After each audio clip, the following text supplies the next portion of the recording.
এটা ସେ ବିଜେଡି ଆଉ ବିଜେପି ବାଲାଙ୍କୁ ପଚାରିଲେ ହବ। ଯୋଉ ବିଜେପି ବାଲା ତା ବିରୁଦ୍ଧରେ ଅଭିଯୋଗ ଦେଇଥିଲେ ସେଇମାନେ ତାକୁ କୋଳେଇକି ଧରିଛନ୍ତି ଯେ ତାଙ୍କ ପାଖକୁ ଗଲା ବେଳେ ସବୁଠୁ ୱାସିଂ ମେସିନ୍ ଭିତରେ ସବୁ ସଫା ହେଲା ଭଳିଆ ମୋଦିଙ୍କ ପାଖକୁ ଯିଏ ଯିବ ସିଏ ଗଲା ଭଲ ହେଇଗଲା। ମୋ ପାଖରେ ଯାହା ଖବର ଗଲା କାଲି ସନ୍ଧ୍ୟା ସୁଦ୍ଧା ତାଙ୍କୁ ପଇସା ପାର୍ଟି ତରଫରୁ କିଛି ବି ଦିଆଯାଇନି।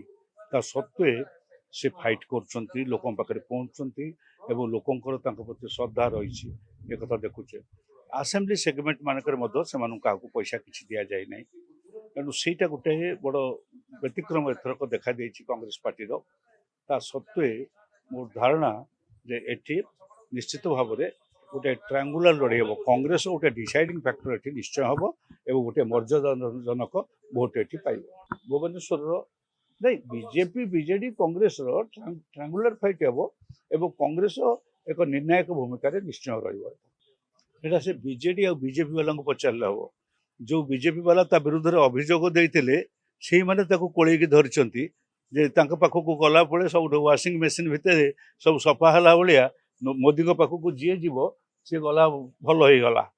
ସେ ତାଙ୍କୁ ପଚରା ଯାଉ ଏବଂ ଯିଏ ସେ ବିଜେଡିରେ ଥିବ ସେ ସୁଧା ସୁବର୍ଣ୍ଣ ଥିବ, ଯେମିତି ବିଜେଡିରୁ ଗଲା ସେ ସବୁ କଳା କୋଇଲା ହେଇଗଲା।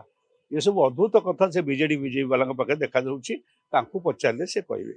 ନାଇଁ କଂଗ୍ରେସର ତ ଜମା ପଇସା ନାହିଁ। ପଇସା ତା ସତ୍ତ୍ୱେ ବି ତ ଲଢ଼େଇ କରୁଛି। ତାଙ୍କର ମନୋବଳ ଏବଂ ଲୋକଙ୍କର ସମର୍ଥନର ବଳ ଯେଉଁ ରହିଛି ସେଥିରେ ସେ ଲଢ଼େଇ କରୁଛନ୍ତି। ଅଇକା ମୁଁ 5 ମିନିଟ୍ ପୂର୍ବରୁ ଏଠି ସେ ବିଷୟରେ ଆଲୋଚନା କରୁଥିଲି। ବହୁତ କଷ୍ଟ ଭିତରେ କଂଗ୍ରେସ ପ୍ରାର୍ଥୀମାନେ ଲଢ଼େଇ କରୁଛନ୍ତି।